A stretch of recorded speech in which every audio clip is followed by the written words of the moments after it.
Roblox's The Hunt is almost over by now, and a lot of it has been clean drive content.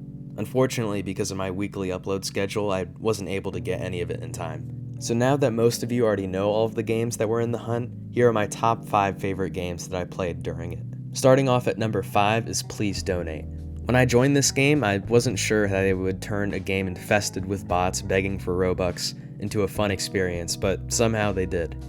For this event, you had to go to this nuke building, solve a pipe maze, which was actually challenging, and then you had to play about 15 minutes of a mining simulator. The mining simulator part was a bit tedious, but the voice acting and animations were great. I'm really surprised how a game with mostly AFK people as its player base was able to be so creative for this event.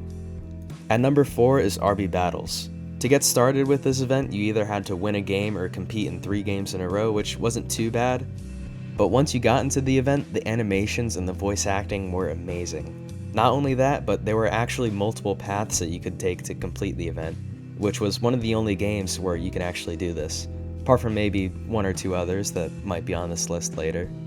The only reason why this game isn't rated higher is because I'm bad at rhythm games and the tower defense part had little stakes. Like, you could just be AFK for 20 minutes and then if you didn't get kicked, it would just stay the same.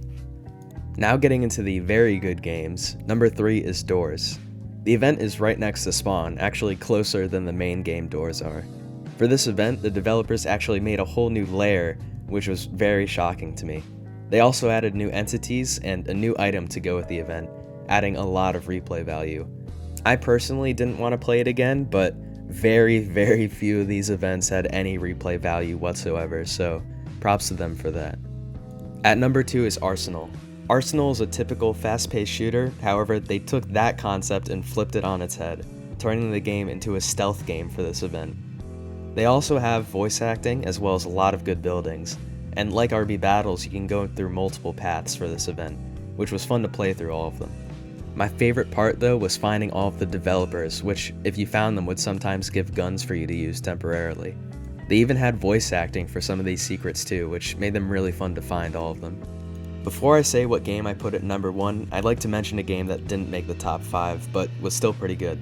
In the Strongest Battlegrounds, there were retro Robloxians that would fall from the sky, and you had to kill 11 of them to get the badge. The visuals and animations for this event were amazing, but it did get repetitive after a while, which is why I didn't put it on the list. And finally, the number 1 game was somehow Avatar Creator.